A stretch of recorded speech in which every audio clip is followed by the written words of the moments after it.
Mark Allett, I'm Managing Director of Egdon Resources, a geologist by background. Egdon Resources is a long-established business. We formed in 1997. We are a small company based in the UK. We have a total of 36 licenses currently, and over the period we've drilled 13 operated oil and gas wells throughout the UK and one in France. We currently operate two producing oil fields, one at Waddock Cross in Dorset and one at Keddington near Louth in Lincolnshire, and have a number of other sites that we're looking to drill conventional exploration wells in the next 18 months to 2 years.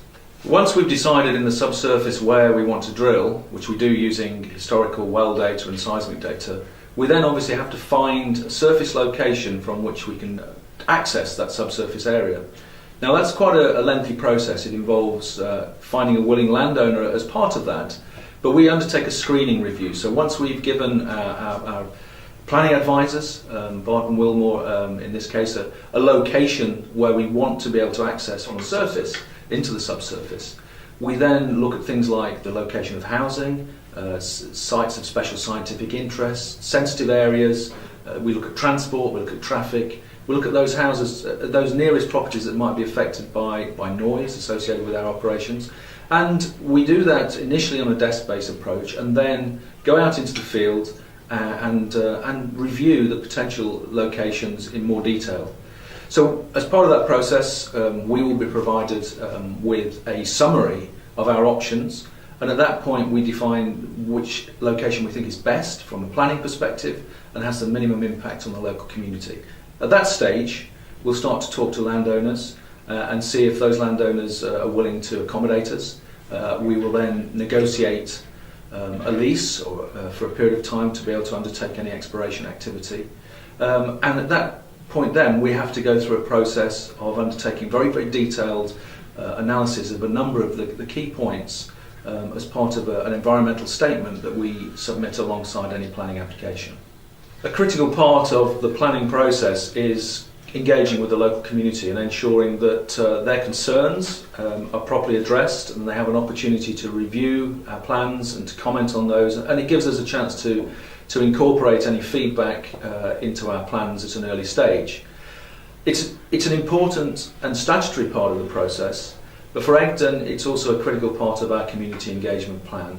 Egdon is a member of UCOOG, the UK Onshore Oil and Gas Group, and we've undertaken to commit to best practice in terms of community engagement in all of our activities.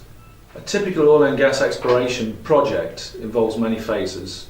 The planning part of the planning phase is clearly important. We need consent from the local mineral planning authority to be able to undertake the operations.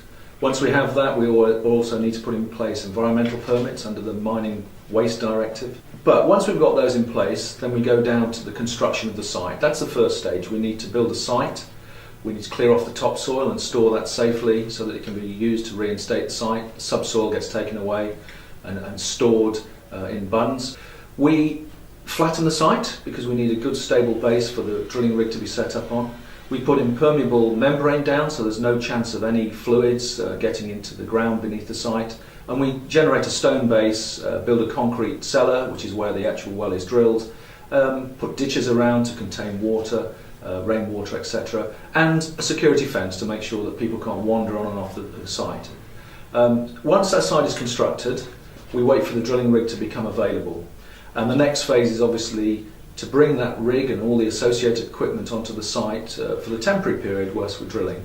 And depending on the depth of the well, that can range from 2 to 3 weeks for a shallow well to maybe up to 6 to 8 weeks for a deep directional well that's steered away from that surface location.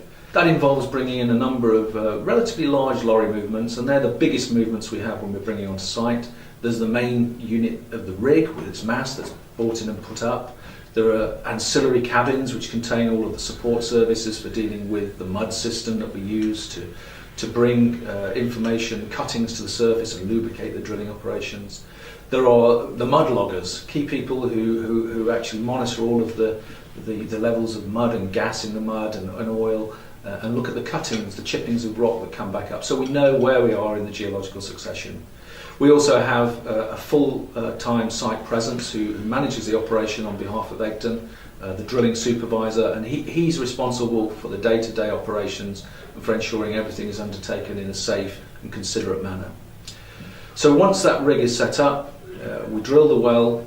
We get the results of logging information, where we run specialist equipment down the hole and wire line, and that actually measures the physical properties of the rock, and we're able to tell from that the amount of pore space in the rock and whether that pore space contains oil, gas or water. Now if there are indications of oil or gas, then we go to the next phase, which is testing the well to see if that oil and gas can be brought to the surface in commercial quantities. The rig by this stage will have been demobilised and taken away, and typically we will have a smaller workover rig to install a completion, so the tubing downhole and the pump downhole, which enables us to undertake an extended well test, and they can last for up to 6 months, but typically a lot shorter duration. And during that time we'll have a nodding donkey or similar sort of pump at the surface. We'll have some storage tanks. We'll have a flare if there are small amounts of gas that will be associated with the operation and with the oil. And we will pump to storage tanks and periodically take the oil and any associated water away from the site for disposal in the case of water and for sale in the case of the oil. If it's a gas prospect that we're looking at, the test is of a much shorter duration. Typically it will be 4 to 5 days. We have a choke to manage the gas flow at the surface, a separator to take away any of the gas and any liquids, which could be small amounts of oil or water associated with the gas, and we will have a temporary flare which will have been authorised by the Environment Agency, which will burn the gas for a short duration, typically during daylight only. And from that information we're able to tell, in the case of oil, whether it's commercially viable to produce that oil, and in the case of gas, whether the flow rates and the quantity of gas in the subsurface is sufficient for the operation to go forward.